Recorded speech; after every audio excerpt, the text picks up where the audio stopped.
Hello friends, today in this video I will show you how to open Google One. So firstly open Chrome browser, then sign in your Google account, then click here, scroll down and here the option Google One. Open it. Get email updates on Google One.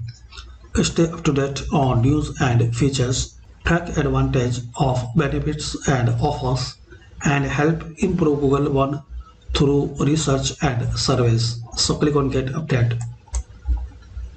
So here is the guys interface for this Google One: home, storage, benefits, support and plans.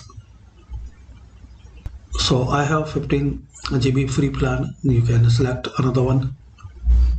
Storage you can check here. If you need more storage, so click on get more storage.